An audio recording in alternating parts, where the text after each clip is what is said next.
You're listening to The Bible Guys, a podcast where a couple of friends talk about the Bible in fun and practical ways.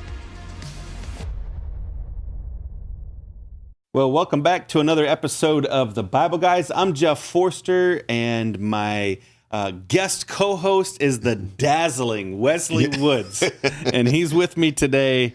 So welcome, Wesley. Welcome back to the studio, man. This has been great. Chris Zarbaugh is our regular co-host, and he's out of town shooting some video. We're getting ready to take on a partner that fights against human trafficking. And so he's doing some video work on that right now. And so here you are, the dazzling Wesley Woods. Yeah, it gets better and better. Better and better. Yeah. Yes. I love the big adjectives. Yeah. So Wesley, Chris and I have a very strong commitment to our listeners to bring only the finest news. Yes. And the most compelling investigative journalism that we can find. Yep. And so what we found is we think the most trustworthy news source on all of the internet is the Babylon Bee. Yeah. If you don't know, the Babylon Bee is a satire website.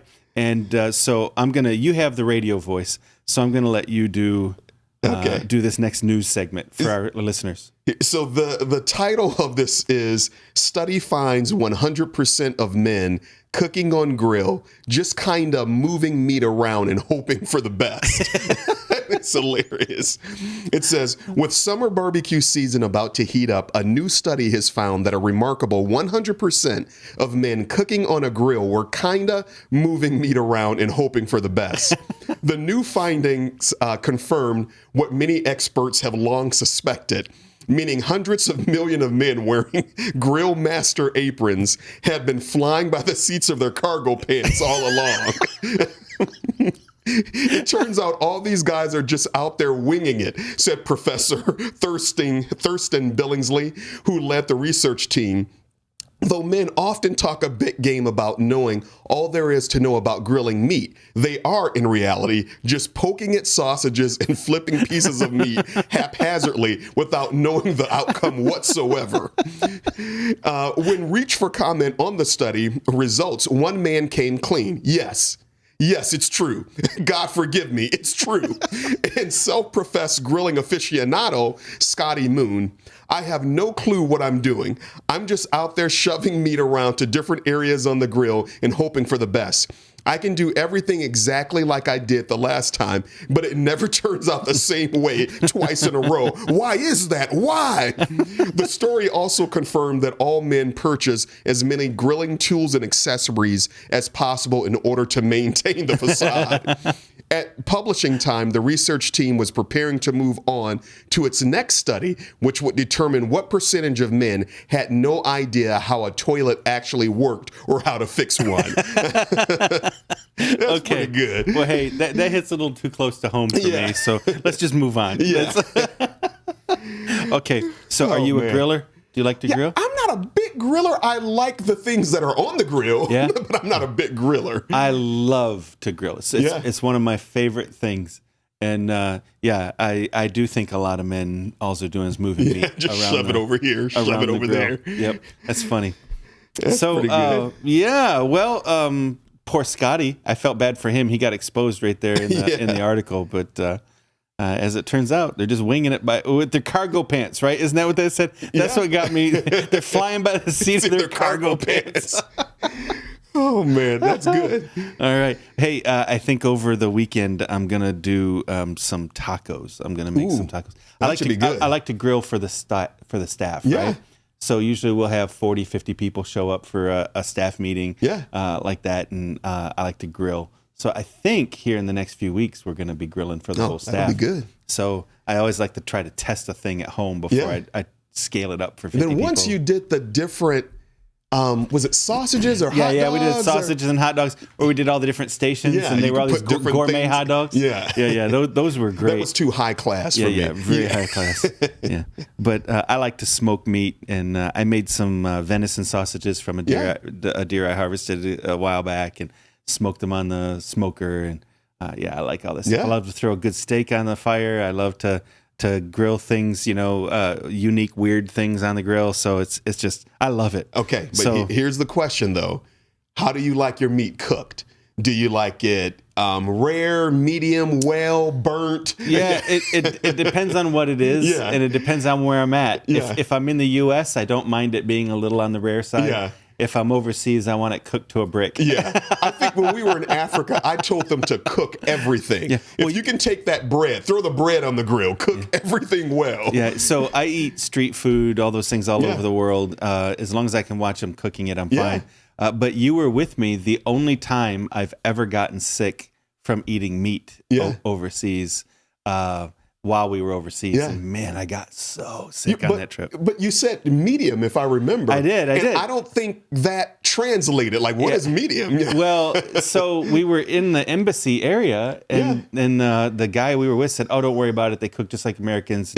You know, sorta. Everything's made just for the American area." I was like, "Oh, okay. Well, then I just figured it was going to be safe." Yeah. And it was not. Yeah. Buddy, I was so sick. Yeah. I was going for both volume and accuracy. I mean, it was. I can attest to that. Yeah. It was rough. Okay. Well, anyways, we should move on. That was a low point in the whole show here. Yeah. So Joseph God is blessing him. The Bible says God was with Joseph and everything that he did. Mm-hmm. And but then Potiphar's wife comes after him. Yeah. And she makes a move. And then she accuses him of making a move on her. Mm-hmm. And Potiphar gets mad, throws Joseph in prison. Yep. Then while Joseph is in prison, God is with him in prison. He's working hard. He's serving the Lord. He's serving people. And he keeps being elevated. Finally, he's over the whole prison, all the prisoners. And during that time, the king's cupbearer, and Pharaoh's cupbearer, and how can Pharaoh's, I get that job? I know, you get to drink. You drink and eat all day long. There you go. Yep. And the chief baker both get thrown in prison. Yeah. I don't know what the baker made that was bad, but he's you're going to prison. That's right. These cookies are horrible. Yeah. So they send these two guys. Well, while they're there, both of these guys have dreams. Yeah. And they come to Joseph. And Joseph said, "Well, maybe the Lord can help me, understand your dream." And he explains the meaning of the dreams. Yeah. One of them is going to live. One of them is going to die. Mm-hmm. Sure enough, the Pharaoh executes the one guy, the baker. Yep. And the Pharaoh's chief cupbearer is restored. Yeah. And so Joseph, as this guy is being restored back and he's leaving the prison, Joseph said, "Hey, if you could help me out." Right? Yeah. Could you tell Pharaoh? Yeah. And because these people would stay in prison for sometimes years. So a prisoner in Egypt was guilty until proven innocent. Yeah. And then there was no right to a speedy trial. It was just at the whim of the rulers. Yeah. And so you could be in there for years, or maybe never get a trial, because you were guilty, because you were accused. Yeah. And so Joseph is trying to appeal to somebody who maybe has the ear of Pharaoh to say, "Hey, if you could help a brother out, that'd be great," right? Yeah. So now here we are in Genesis chapter 41. So we're going to skip 40 because it just tells the story of him interpreting the dreams. And we'll pick up with verse 41 after he asks the cupbearer, "Hey, could you help me out?" The Bible says 2 full years later, Pharaoh dreamed that he was standing on the bank of the Nile River. In his dream, he saw 7 fat, healthy cows come up out of the river, began grazing in the marsh grass.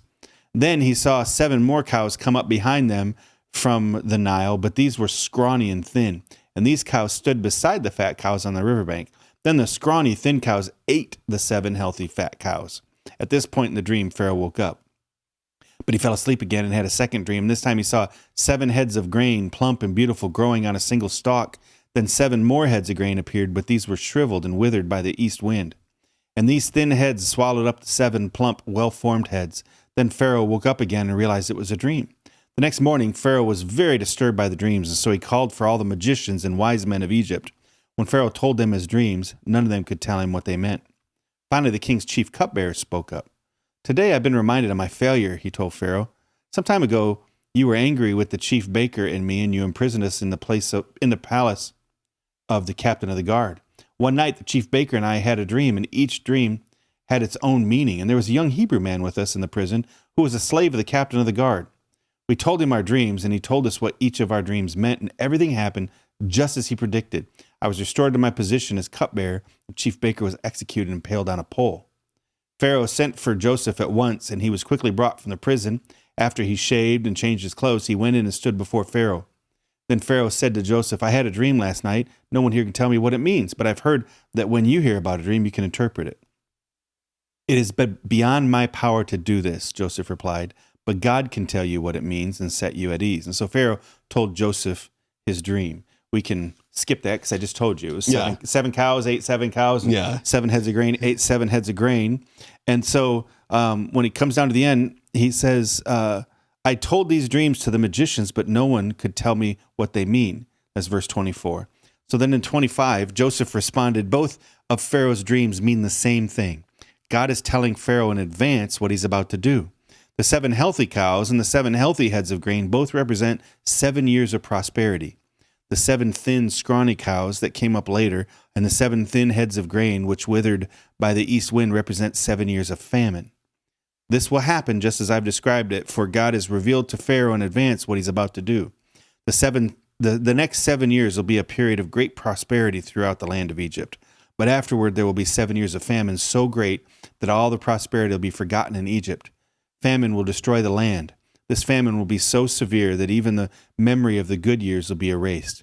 As for having 2 similar dreams, it means that these events have been decreed by God, and he will soon make them happen. Therefore, Pharaoh should find an intelligent and wise man and put him in charge of the entire land of Egypt. Then Pharaoh should appoint supervisors over the land and let them collect 1/5 of all the crops during the 7 good years. Have them gather all the food produced in the good years that are just ahead and bring it to Pharaoh's storehouse. Store it away and guard it so there will be food in the cities. That way there will be enough to eat when the 7 years of famine come to the land of Egypt. Otherwise, this famine will destroy the land. How far are we supposed to read here, Wesley? I think to 45. 45. So Joseph's suggestions were well received by Pharaoh and his officials. So Pharaoh asked his officials, can we find anyone else like this man so obviously filled with the Spirit of God? Then Pharaoh said to Joseph, since God has revealed the meaning of the dreams to you, clearly no one is as intelligent or as wise as you are. You will be in charge of my court, and all my people will take orders from you. Only I, sitting on my throne, will have a rank higher than yours. Pharaoh said to Joseph, I hereby put you in charge of the entire land of Egypt. And then Pharaoh removed this signet ring from his hand and placed it on Joseph's finger. He dressed him in fine linen clothing and hung a gold chain around his neck. And then he had Joseph ride in the chariot reserved for his second in command. And wherever Joseph went, the command was shouted, kneel down. So Pharaoh put Joseph in charge of all of Egypt. And Pharaoh said to him, I am Pharaoh, but no one will lift a hand or foot in the entire land of Egypt without your approval. That was pretty good. And then I'll read verse 46 too, or 45. It says, then Pharaoh gave Joseph a new Egyptian name, Zaphanath-Paneah. He also gave him a wife whose name was Asenath, and she was the daughter of Potiphar, the priest of On. So Joseph took charge of the entire land of Egypt. He was 30 years old. Wow. Isn't that something? That's pretty good. Yeah. One of the first things that jumps out to me here is in verse 8, where it says, the next morning Pharaoh was very disturbed by the dreams, so he called for all the magicians and wise men of Egypt. And the first thought that popped into my mind was, be very careful of who you get your information from.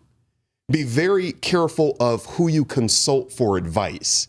I think that's really important. So instead of going to a godly person, he went the magician route and to try to seek information that route instead of going to Joseph. So eventually he did go to Joseph, right? But his initial response was to gather the magicians and the other people. Yeah. So I think of that in our own personal life. Be very careful of who you consult for direction and guidance in your life. Make sure they're a godly person. Make sure they're following God's word. Make sure they are giving you advice that lines up with God's word as opposed to just some random information. Right, right.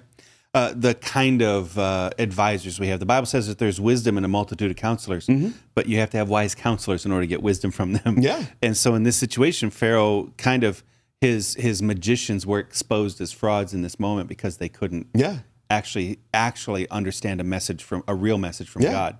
So here's the question, Jeff. So if there's someone listening to us right now and they're going through something, should they consult their friend who is maybe knows no more than they know, but who's a good friend with them? Should they consult that friend for advice? and guidance and direction, and that friend is at the same level. Let's say their friend is like almost like a clone of them, so to speak. Yeah. Oh, well, if you're asking for restaurant suggestions, Yeah. or hey, do these clothes look nice, or what kind of car should I get? Sure. Yeah. But if you're trying to make life choices, life-altering decisions, don't ask unless your friend is a tax expert, don't ask your friend advice on taxes. Go find a tax expert. But everybody knows a tax idea. Yeah. Everybody's got their favorite tax guy on TikTok right now, right? So I just read a thing in Wall Street Journal. There's a huge crackdown on a very specific tax solution that was very, very popular on TikTok and Instagram last year. That it turns out everything being said about it was not true. It didn't apply to everybody. But I guess there's been tens of thousands of people that tried to take advantage of this thing. None of them got expert advice. It was only from from TikTok and Instagram. Do not make life decisions off of TikTok. It's going to cost people thousands of dollars. Or social media in general. Right. There's going to be all these fines as a result of it. And Wall Street Journal's talking about there's a crackdown right now on it. Yeah. And so one of the tax guys from the IRS was saying, don't do that. It's not true. Right. Most of you don't qualify for that idea. So be careful where you get your info from. Yeah. So you need to be surrounded by experts in different fields. You need a good doctor, right? Yeah. A good general practitioner that has access to good experts. You need a good legal person that you can lean on. You need all these things. I was just recently talking to a young business owner, and he's growing in his business. And I said, hey, I'm a pastor. I'm not a business guy. I've got some ideas, but the smartest thing you can do is go find a business coach that is successful, not a business coach who's certified. Yeah. Go find a business coach who's been successful. Somebody who's done it, and then you go and figure out what's the playbook to be successful. And then you need a good attorney. You need a good marketing person, right? Yeah. Finances, if you're not strong in finances, go find somebody who's really good at setting up business finances. And I think it's the same thing in our marriages. A lot of times we need a good coach. Yeah. And the worst person to go to for marriage advice is one who's been divorced 3 times. Yeah. Right? Go to somebody who's been able to find a way to navigate the difficulties of marriage for 40 years. Yeah. And get advice from them. What did you do? Right? It seems so basic, but oftentimes we don't do that. We'll go and we'll find the person who's been, divorced 3-4 times. And so what would you do in this situation? Get advice about raising kids, not from your peers. Get advice from raising kids from somebody who raised kids like you want your kids to be. Yeah. Right. And it's silly. It doesn't seem like we would make those mistakes, but we do. And I think especially it's now of in the age of social media. Yeah. And friendship. Yeah. Because of the friendship. Yeah. I know they probably don't have the best advice, but I'll listen to them and I'll go that way. And it's like, no, that's not sound advice. Right. Yeah. Asking, hey, ladies, what stroller works the best is different than saying, hey, friends, I'm having this issue with my child's behavior right now. And most of your friends haven't seen it. They just have an opinion about it. Yeah. Right? They've never experienced it. But to go find a parent who's had several kids and they turned out well, you go and ask from there. So having wise counselors is important. Then the other thing is sometimes we feel like we're forgotten. I think that's another thing you pick up here. This guy, Joseph was willing to help him out. Yeah. And the guy just forgot about him for 2 years. Yeah. It speaks about Joseph's character. God tends to bless people who are choosing to make good choices in the good times and the bad times. Yeah. Not everything is a mountaintop moment, right? And so Joseph decided, I care about the people around me. So he's the servant of the head of the prison. These 2 guys come in. They're concerned. Joseph says, hey, let me help you out. Sometimes God gives the meaning of dreams. Yeah. And so I'll help you. And he was just willing to help. He was hoping that maybe they could help him, but he didn't know for sure. And it took a long time before that paid off.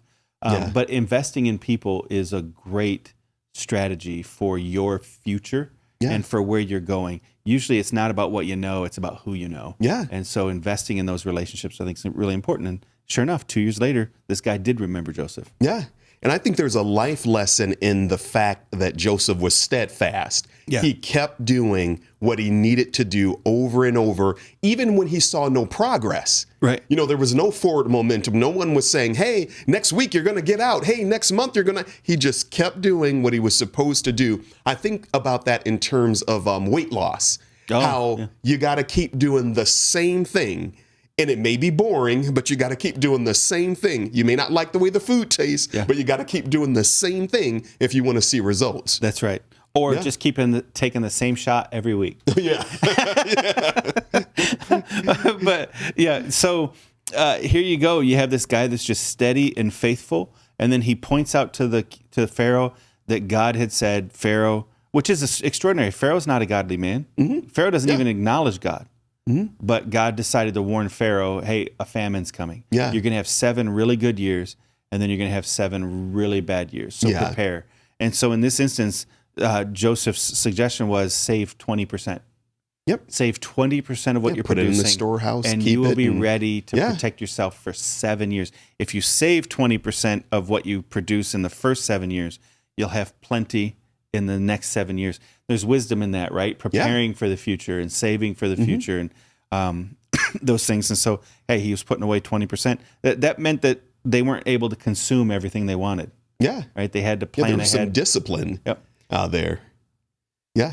And it's very important to have discipline, especially in trying times. Right. You know, when things aren't going well. For some reason, and you referenced this earlier, as Christians, we often think that Christianity is going to be tulips and rainbows and mountaintop experiences every single day. Unicorns and Skittles. I don't know what version of Christianity that is, but I haven't seen that. So if you know where to find it, let me know. That's not real life. Yeah, that's not real life. There will be some valleys, but God will be with you in the valley. Right. That's how this works. And so what God did is God provides ahead of time. Yeah. A lot of times we find ourselves in a crisis and we blame God that we don't have what it takes to get through. Yeah. And God's like, I gave it to you a couple years ago. You just weren't ready for it, right? You didn't keep it. You didn't prepare for the future problems. And so we're always shocked by problems as opposed to preparing for those tough days, right? Preparing ahead a little bit. And it's not that we need to be in fear all the time. You don't have to be fearful if you're prepared. Yeah. And so having a preparation here, there's some wisdom in that. And then here you go, the leadership that he learned in Potiphar's house. Yep. The leadership and the servant kind of mentality of serving others in the prison. God used those as boot camp to prepare him to become the second in command of all of the most powerful empire in the history of the world up to that point. Yeah. Right? And so if we can look at the struggles and the difficulties that maybe you're in a tough time right now in your life, if you can think of those things as maybe boot camp for what God's really preparing you for. Yeah.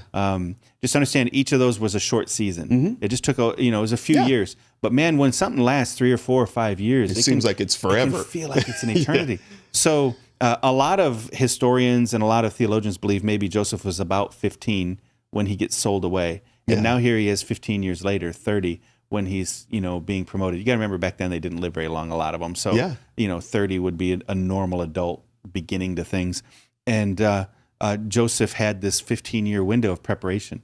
If you can look at it, preparation's worth it. Yeah. Just allow whatever it is that God's doing in your life to be preparation for the thing he's going to do next. Yeah. And God raised Joseph up at the right time. I heard a preacher a long time ago call this, it was a sermon from the pit to the palace. Oh, yeah. Pit to the prison to the palace. Yeah. Whatever. Yeah, that's great.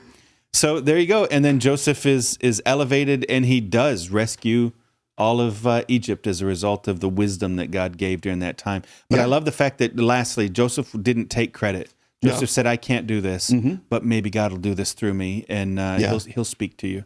And so we got to always be giving God the credit for what he's doing in our life. Yeah, because it's not us. That's right. Well, hey, I think that's a great place to wrap up because we're going to continue this story tomorrow in the life of Joseph. So thank you for joining us today, and we'll see you later.